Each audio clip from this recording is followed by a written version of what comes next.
디지털 선교의 미래. 한 번의 영상 업로드가 190개 나라에 동시에 도달하고 한 줄의 댓글이 지구 반대편 영혼에게 닿는 시대입니다. 당신의 손가락 하나가 오늘 선교사의 발입니다.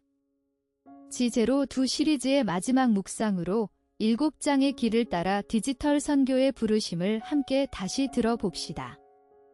잠시 화면을 닫고 오늘의 작은 사명을 가다듬어 보십시오.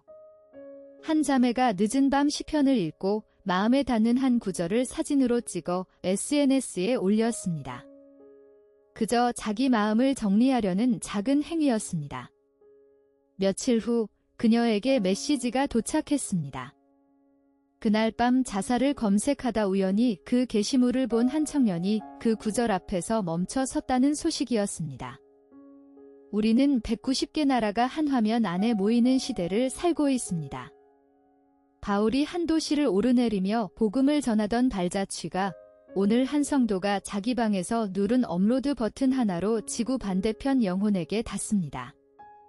지제로2 시리즈의 마지막 권에서 우리는 한 가지 질문 앞에 섭니다. 당신의 손바닥 위 작은 화면은 오늘 어떤 자리가 되고 있는가? 도구는 새롭지만 메시지는 영원합니다. 그러므로 너희는 가서 모든 민족을 제자로 삼아 아버지와 아들과 성령의 이름으로 세례를 베풀고 내가 너희에게 분부한 모든 것을 가르쳐 지키게 하라. 볼지어다 내가 세상 끝날까지 너희와 항상 함께 있으리라. 마태복음 28장 19절에서 20절. 2000년 전 갈릴리 산 위에서 선포된 이 명령은 오늘도 여전히 교회의 심장입니다. 다만 그 명령이 실행되는 무대가 달라졌을 뿐입니다. 양피지와 로마도로는 스크린과 광섬유 케이블로, 회당과 광장은 유튜브와 SNS 피드로 바뀌었습니다. 이제 모든 민족은 국경을 넘어 알고리즘과 언어 설정을 넘는 존재들입니다. 한 번의 영상 업로드가 190개 나라에 동시에 도달합니다. 디지털 대위 임명은 신학교를 나온 전문 사역자만의 몫이 아닙니다. 스마트폰을 든 모든 성도가 선교사로 부름받았습니다. 두 가지 자세가 함께 갑니다. 도구의 변화는 분명합니다.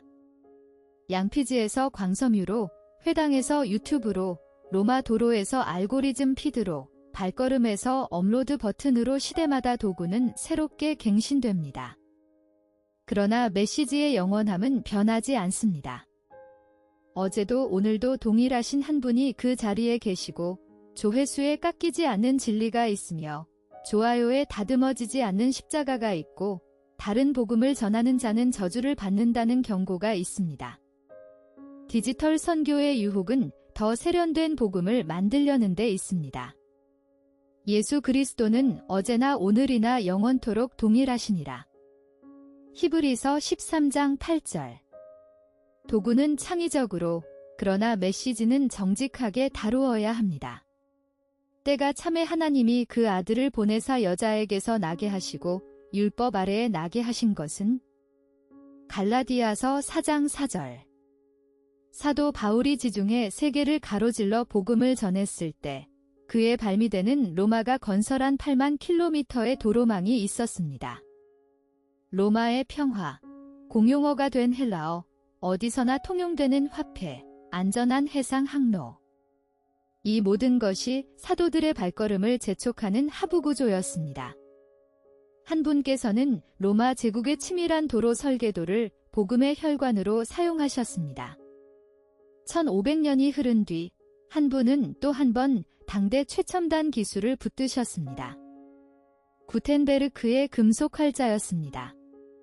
수도원 서고에 갇혀있던 성경이 시장 바닥 사람들의 손으로 내려왔습니다.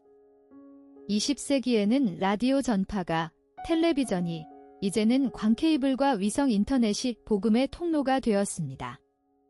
매체는 바뀌었으나 메시지는 바뀌지 않았습니다. 그들의 소리가 온 땅에 퍼졌고 그들의 말씀이 땅 끝까지 이르렀도다. 로마서 10장 18절. 2000년이 흐른 지금 우리 앞에는 새로운 고속도로가 있습니다.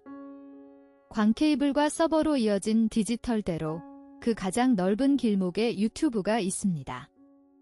하루에도 수십억 명이 이 길을 오갑니다. 문제는 이 길이 열려 있다는 사실이 아니라 누가 그 길 위에서 무엇을 전하느냐입니다. 지상의 교회는 주일에 모이고 수요일에 모입니다. 그러나 디지털 강단은 잠들지 않습니다. 누군가 새벽 3시에 불면으로 뒤척이다 휴대폰을 켤 때 그 화면에서 흘러나오는 찬양 한 곡이 영혼을 붙들 수 있습니다. 오늘의 유튜브는 24시간 열린 성전의 뜰입니다. 바울이 배를 탔다면 오늘의 설교자는 카메라를 듭니다. 도구가 달라졌을 뿐 부르심은 동일합니다. 우리가 할 일은 결과를 계산하는 것이 아니라 신실하게 올리는 것입니다. 24시간 꺼지지 않는 강단에 세 자리가 있습니다.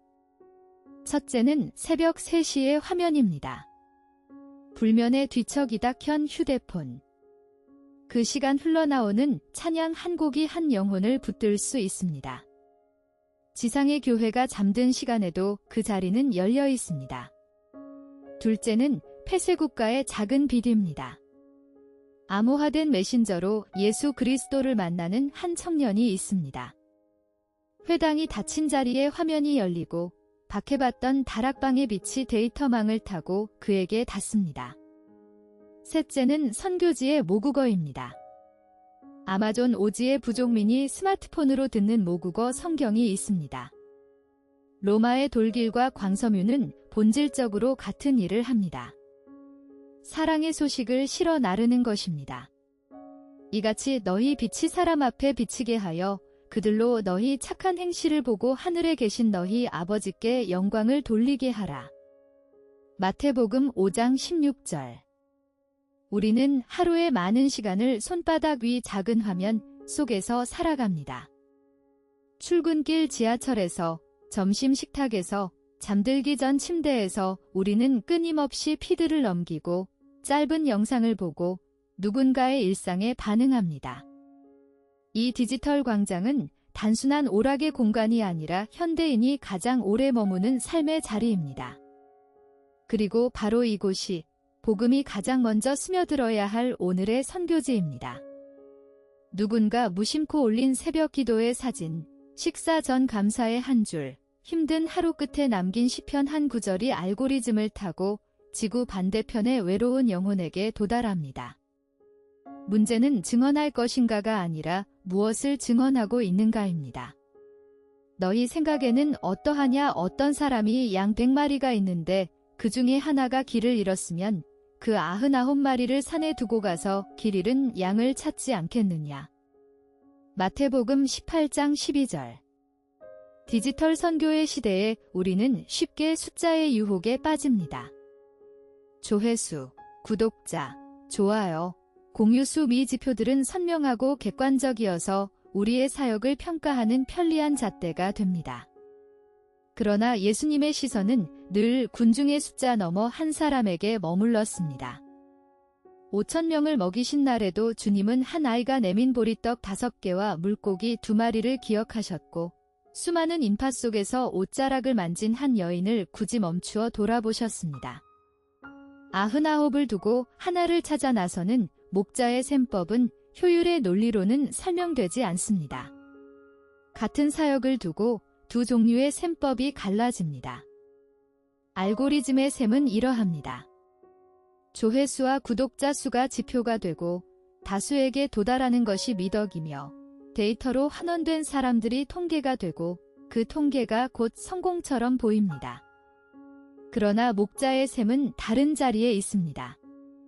99을 두고 하나를 찾으시고 이름과 상처와 기도를 가진 한 사람을 보시며 옷자락을 만진 한 여인을 위해 군중 속에서 멈추시고 통계가 아니라 한 영혼의 회심을 구하십니다. 아무쪼록 몇 사람이라도 구원하고자. 고린도전서 9장 22절. 그 겸손한 표현 속에 선교의 본질이 담겨 있습니다. 화면 건너편에는 반드시 한 사람이 있습니다.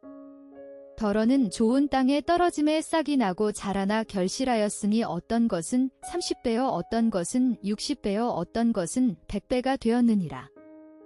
마가복음 4장 8절.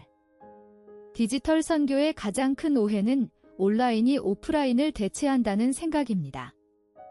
그러나 진정한 선교는 화면 너머의 영혼이 실제 공동체의 품에 안길 때 비로소 열매를 맺습니다. 씨앗이 흙에 닿아야 뿌리를 내리듯 디지털에서 만난 한 영혼도 살아있는 교회의 교제 속으로 옮겨 심겨져야 합니다. 디지털 공간은 씨앗을 멀리 날려보내는 바람과 같습니다. 하지만 바람만으로는 추수가 없습니다. 디지털 선교의 궁극적 성공 지표는 조회수나 구독자가 아닙니다. 온라인에서 복음을 들은 이가 주일 아침 실제 예배당 문을 여는 것, 소그룹 식탁에 앉는 것, 누군가의 기도 제목이 되는 것입니다. 디지털과 공동체를 잇는 다리를 놓는 세 걸음이 있습니다. 첫째는 응답입니다. 댓글 한 줄에 응답하는 자리이며 통계가 아니라 한 사람으로 그를 알아보는 첫걸음입니다. 그 이름이 알고리즘 너머에서 처음 불립니다. 둘째는 연결입니다. 그 영혼에게 가장 가까운 지역 교회를 안내하는 자리이며 화면 너머에서 실제 공동체로 옮겨 심어주는 다리입니다. 다리는 자랑하지 않고 사라지는 것이 미덕입니다. 셋째는 환대입니다. 온라인의 문턱은 낮게, 오프라인의 품은 따뜻하게. 디지털로 찾아온 영혼이 식탁의 가족이 되는 자리입니다. 가장 위대한 디지털 선교사는 결국 자신을 드러내지 않고 한 영혼을 진짜 교회의 품으로 조용히 이끄는 사람입니다. 오직 성령이 너희에게 임하시면 너희가 권능을 받고 예루살렘과 온 유대와 사마리아와 땅 끝까지 이르러 내 증인이 되리라 하시니라. 사도행전 1장 8절. 우리는 손안에 작은 세계를 들고 다닙니다. 스마트폰은 단순한 통신기기가 아니라 수십억 영혼과 연결된 하나의 광활한 선교지입니다. 과거의 선교사는 배를 타고 바다를 건넜습니다. 오늘의 선교사는 손가락으로 화면을 밉니다. 그 한 번의 스크롤 속에 아직 복음을 듣지 못한 영혼이 흘러갑니다. 2000년 전 땅끝은 지도 너머의 먼 이방이었습니다.